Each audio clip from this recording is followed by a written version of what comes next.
There are reality TV stars, and then there are people who actually grew up on camera. Parker Schnabel is the second kind. Since he was 16 years old, Discovery Channel cameras have followed him into the mud, the cold, and some of the most remote corners of North America. Fans have watched him make millions, lose relationships, and carry losses that nobody talked about out loud. But after 15 years of all of it playing out on screen, Parker has finally drawn a line, and even the most loyal Gold Rush viewers weren't ready for what he said on the other side of it. Parker didn't come from nowhere. His grandfather, John Schnabel, built the Big Nugget mine in Haines, Alaska from the ground up. When Gold Rush first aired in 2010, it was John the cameras gravitated toward, a sharp, weathered man in his 90s who had been mining since 1984. Parker was there too, learning at his grandfather's side, a teenager who had already decided that gold mining wasn't a summer job. It was his life. By season 2, John stepped back and handed the operation to Parker. From that point on, the youngest miner on television became one of its biggest draws. What Gold Rush fans saw was a kid who was almost unnervingly focused. Parker didn't party, he didn't slack off. He pushed his crew, argued with veterans twice his age, and consistently delivered numbers that shocked everyone around him. By the time he was 24, he had mined over $13 million worth of gold.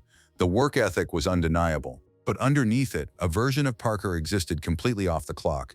A version that was starting to feel crowded by the cameras, the fan base, and the pressure of performing his own life every single season. In March of 2016, John Schnabel passed away in his sleep at the age of 96.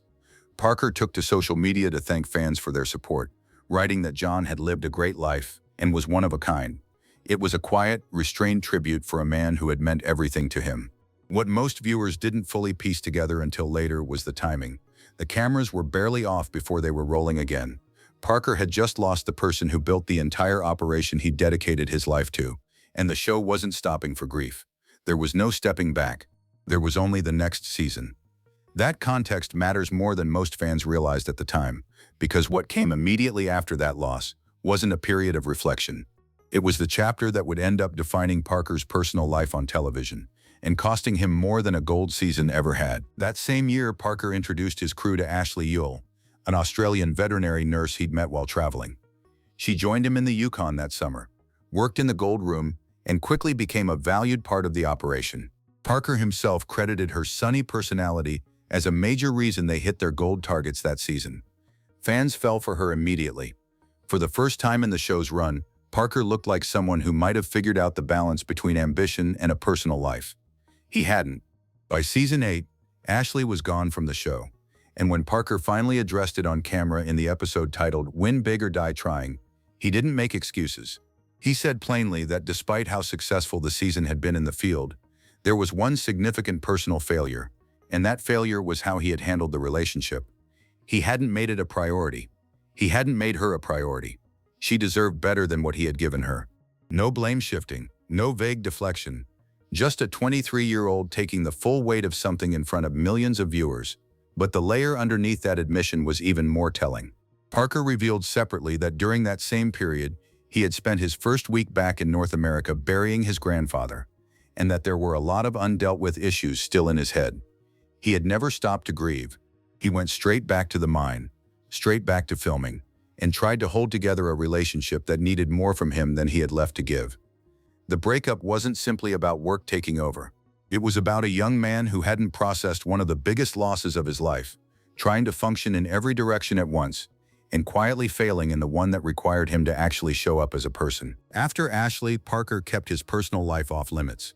Rumors circulated, names surfaced, photos got analyzed, but nothing was ever confirmed, and Parker gave very little away. He stayed single with no publicly confirmed relationship and redirected every conversation back to the mine. The question of whether he had anything resembling a normal personal life started to feel less like curiosity and more like something worth asking seriously. The answer, when it finally came, was more direct than anyone expected. Speaking to people in late 2024, Parker opened up about how his career had made dating genuinely difficult, not just logistically, but in the basic act of describing what he does. He said he tries to explain his job in a way that doesn't make him sound unhinged. The reality is that he spends months living in the woods, operating in conditions most people can't picture, in pursuit of something that sounds almost absurd when said out loud. He joked that the job description alone was enough to kill a conversation before it started. That's not just a punchline. That's a real admission. Parker Schnabel, the man who has mined over 63,000 ounces of gold and built an operation worth tens of millions, genuinely struggles to explain what he does in a way that makes him sound like a reasonable person to build a life with. The same life that made him extraordinary on television has quietly made ordinary connection almost impossible to sustain off it. And for years, he kept that tension buried beneath the brand and the broadcast. Then came the moment Gold Rush fans really weren't prepared for. In an interview published in November 2025, Parker told people that he had made a firm decision. He was going to keep his personal life private going forward. He said sharing it had not been a very good thing he had done in the past, and that he intended to stop. He didn't announce it dramatically. He said it the way someone says something they've already made peace with, calmly, clearly, like a decision that was already done. He went further than that. Parker addressed something that had been building quietly for years, the gap between who he is on camera and who he actually is as a person. He noted that the show only follows him for a few months of the year, on a mine site, doing one specific thing. That has never been a complete picture of who he is. The people who genuinely know him, he said, formed their opinions from real interactions, not from a television season. He's made peace with the assumptions strangers make about him. He just no longer feels the need to hand over more of his personal life to correct them. The fans who had spent years following every rumor, analyzing every post, and rooting for him to find the right person, were being told, simply and directly, that part of the story was now closed to the public. Parker hasn't gone dark on everything. He has said that he genuinely hopes to have a family one day, and that he suspects Gold Rush will be completely finished before that chapter of his life begins. The show, which has followed him for half his entire life, will likely end before he starts the part he's kept most guarded. That's a striking thing to sit with.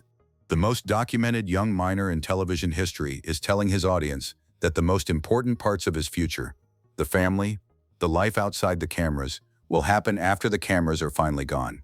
Not on screen, not in a season finale. Somewhere private, somewhere the crew doesn't follow. What's remarkable about this moment isn't that Parker Schnabel is keeping something to himself.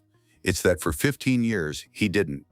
He let a television audience watch him grieve, fail publicly, take blame, and try again. He did it because that was the deal. Show up, be honest, let people see what the life actually looks like. But somewhere along the way, that honesty started costing more than the gold.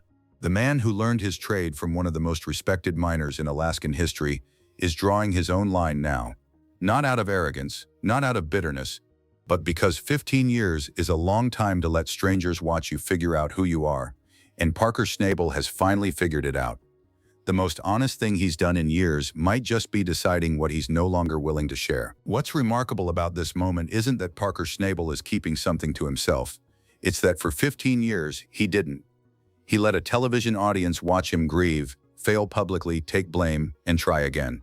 He did it because that was the deal. Show up, be honest, let people see what the life actually looks like. But somewhere along the way, that honesty started costing more than the gold. The man who learned his trade from one of the most respected miners in Alaskan history is drawing his own line now. Not out of arrogance, not out of bitterness, but because 15 years is a long time to let strangers watch you figure out who you are, and Parker Schnabel has finally figured it out. The most honest thing he's done in years might just be deciding what he's no longer willing to share.